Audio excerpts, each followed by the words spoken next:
You ever finish a great anime, then found out the anime got no sequel, and then you just cried? So what's up guys, Foxen here. Here's anime that need a sequel, or a reboot even, and definitely post your own anime too. Just know this video does contain a good amount of darker adult anime. Let's hope the YouTube goddess doesn't get pissed off. So definitely waifu smash that like and subscribe. She may give away when this video was supposed to come out. Kicking this off, one of my personal favorites, No Game No Life. This isekai anime gave you the hardcore gamer shut-in team of Sora and Shiro. One day, they unknowingly played a match versus the god of a different world, and actually won. They got rewarded by being transported over to his world, a world completely ruled by the law of games. Oh, you want to be king? Just challenge the king to a match. You can start to imagine the type of power trip these two would have. Like other isekai anime, this world is filled with various races that have special abilities. The only issue? Humanity is ranked at the very bottom. They got no powers. You could already start to imagine how many other races use and abuse humans due to their terrible position. Sora and Shiro come in and completely reject the notion of humans being inferior. Where they lack in special abilities, they make up for it in strategy and intellect. No Game No Life Season 1 takes you as you see these two battle the other races head on. It ultimately ends on quite the cliffhanger. Come on, can we have another season of Sora and Shiro, please? Hell, I'm so starved, I would take an isekai quartet cameo. On the bright side, No Game No Life did get a prequel movie. The anime movie actually showed you how this game world even came to be in its current state. The animation was awesome, it was quite touching, and somehow both of these main characters were still involved in the distant past. And it's not like No Game No Life isn't popular. I constantly see new figures and merch released yearly here in Japan. No Game No Life currently has 10 light novels. It seems like a no-brainer for a yearly isekai anime. Come on Madhouse, I know you're not that busy. Attack on Titan Junior High. This little anime was a very nice surprise. It came right in between the 4-year colossal wait between Attack on Titan Season 1 and Season 2. Old school Titan fans will recall that pain. It was and still is extremely fun. You got to see all your favorite characters like Eren, Mikasa, Levi. This anime was a comedy that liked to poke fun at the series and was overflowing with references that hardcore Attack on Titan fans could enjoy spotting. Seriously, how has the sequel not happened yet? I mean, you just had Attack on Titan Season 4 being rushed out. Clearly that was due to money-related reasons. Yet you couldn't give a portion of that for this sequel? What? I mean, Production IG is also not really that busy. Hell, find another studio if you need to. You've already seen how massively successful Isekai Quartet has been yearly now. So I'm not gonna stop, I'm gonna continue preaching for this to happen someday. Perhaps it may be time to switch over to Attack on Titan High School instead. The series actually matches the grown-up version of the characters you see in Attack on Titan Season 4. I'm not really being picky, either one or both. This is super easy money to be made, plus enjoyment for the fans. Berserk. Considering how influential and how much of a classic this manga is considered, Berserk strangely has had such a rough time.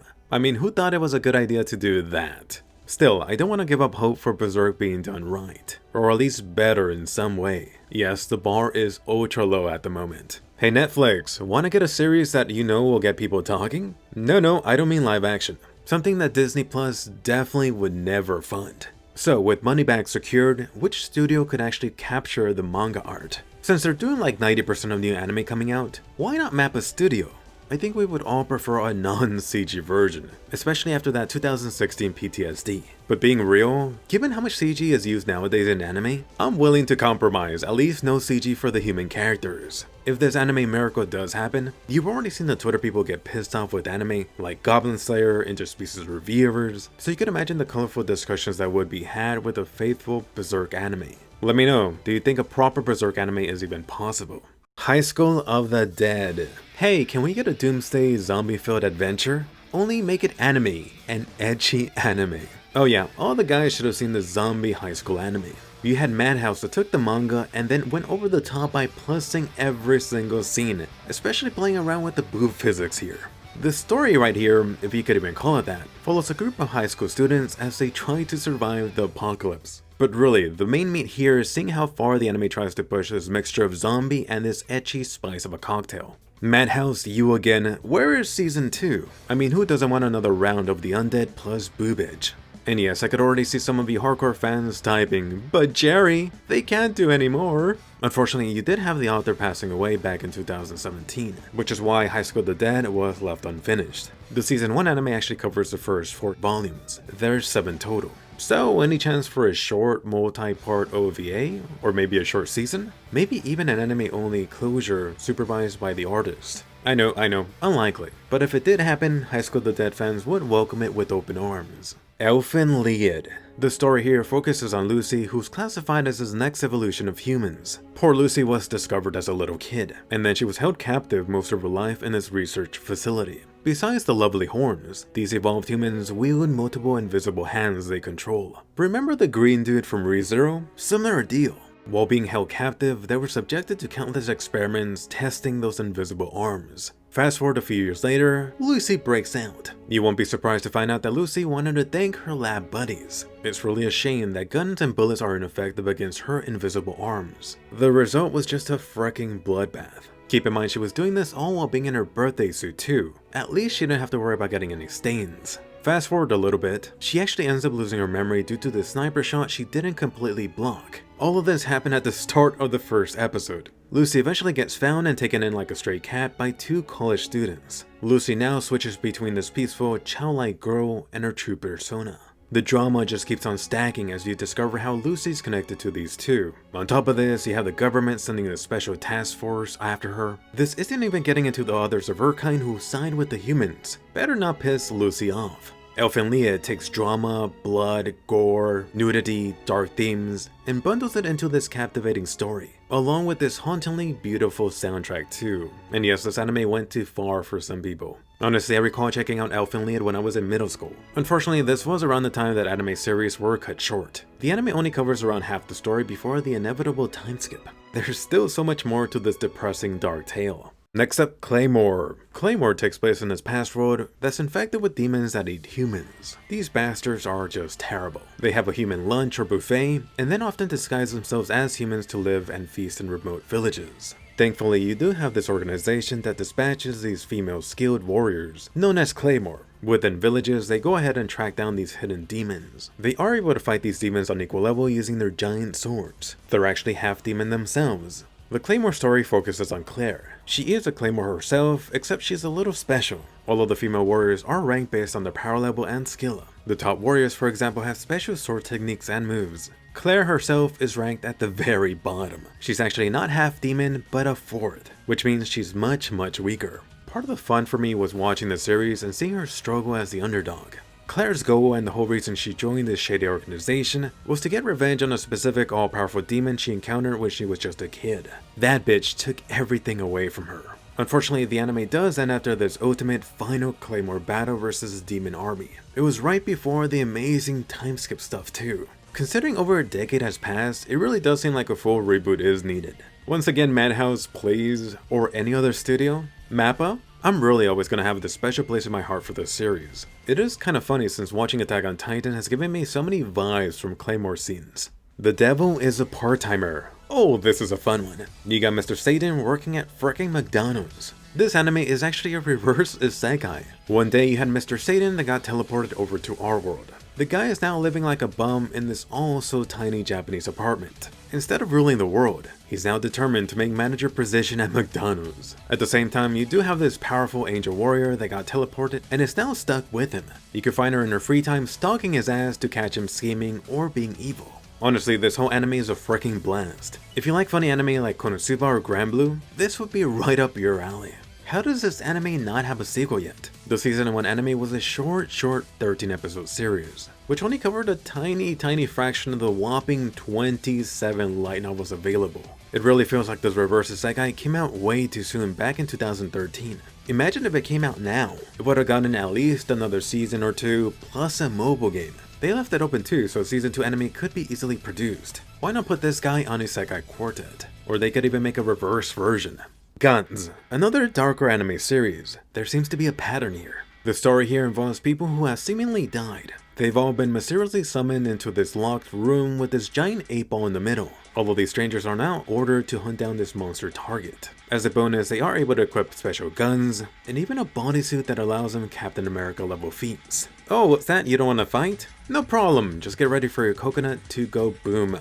Surviving a mission earns you points. You could then exchange these for things like a more powerful weapon, reviving someone who's died, or even allowing your own freedom from this death game.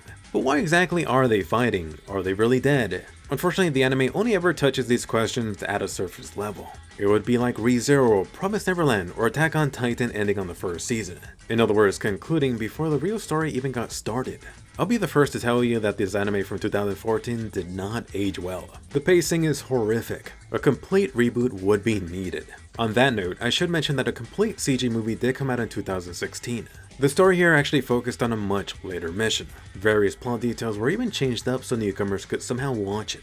Till this day, you still see Gantz merch coming out, even figures for those infamous suits. And despite the manga being over, the author has released several manga spin-offs. One of them is still ongoing. It really does feel like this anime is itching for a reboot. Did someone say darling? Oh yeah, Trigger did it again, mix with their own flavor. It really is a shame that this anime got cancelled after episode 15. It had the potential to become this legendary classic. Wait, what do you mean there's more episodes? Space? A Moon Size Zero 2? And Trigger killed them off? Alright, so being serious, this needs like a combo sequel reboot. Really, this branching storyline after episode 15, an alternate ending. How ironic is it, or maybe even poetic, that this anime heavily inspired by Evangelion could use a redo too? The very obvious opportunity for this new reality for Darling is to go the manga route. If you loved the anime but were disappointed with the ending or last third, I highly recommend giving the manga a try. Another option is to take inspiration from the manga route and then incorporate elements from it into this reboot season, special OVA, or even a movie. Darling fans, how does that sound to you? The one thing really going against this is that I really don't see Trigger revisiting this. So hey Cloverworks, how about seeing if there's enough interest and money potential here? I mean, years later, Zero 2 is still a popular waifu as ever, although how much that translates into actual money is a different question. I really can't believe it's already been 2 years. I may have to revisit this anime in a future video. Konosuba! Need I say more? Konosuba gave you the pantyless Aqua, the masochist Night Darkness, the walking lowly Nuke, and their babysitter Kazuma. Off they go to defeat the Demon King, or whatever. Who cares, the comedy here is the true driving force. But anyway, years later, where is Konosuba Season 3? So far, they got a permanent yearly seat in Isekai Quartet, but that is not enough. I need to see more of the useless, juicy booty delicious goddess. Just seeing how much merch and figures are constantly coming out for Megumin and Aqua, a Season 3 should be a no-brainer. As a huge positive, you just got a movie like last year. I still recall the movie merch being sold out within a few days. And Konosuba just launched a freaking mobile game. And it's not like Konosuba is lacking content. Only 5 of the 17 light novels have been adapted into the anime in some form. There's even a spin-off for Megumin, Vanir and Wiz, and even freaking Dust. They freaking have enough material for a new Konosuba season plus a spin-off special for each year to come. Come on, this would make your money bags even chunkier. Make it happen. Spice and Wolf. Recently, you had so many people going gaga over Raphtalia, and I like her too. I even got her figure. But before that furry was Best Girl Hollow. Spice and Wolf got its own anime back in 2008. It gave you the story of the traveling merchant Lawrence and his fateful encounter with the wolf goddess. Hollow is quite charming. You won't be surprised to realize how quickly these two became traveling buddies. Thankfully, Hollow is not a useless goddess. She's slowly been upgrading her sales skill. Like most anime in this video, their Spice and Wolf anime really only give you a taste of their adventure. There are 22 light novels, of which the anime only covers like 4. Spice and Wolf even has a sequel, 5 more light novels right there. If you love their story, I definitely recommend the light novels. Or if you haven't enjoyed their tale yet, start the anime. You could actually read all the Spice and Wolf light novels easily at today's sponsor, Bookwalker. Bookwalker currently has a huge Spice and Wolf promo. That includes 50% coin for the Spice and Wolf bundle, or 30% if you just want one or a couple. On top of this, you can use my code FOXN to get a sweet $5 discount. And don't wait, check this out as soon as possible, it ends in like a week. And really a thank you to them for giving me a chance to talk about Spice and Wolf, plus funding some McDonald's breakfast. But anyway, which anime do you think deserves a sequel? Post it below. Did I miss your favorite anime? And definitely subscribe, more juicy anime videos coming each week, including my best of 2020 anime video. Go ahead and watch my hot and spicy Attack on Titan manga comparison, and I'll see you guys later.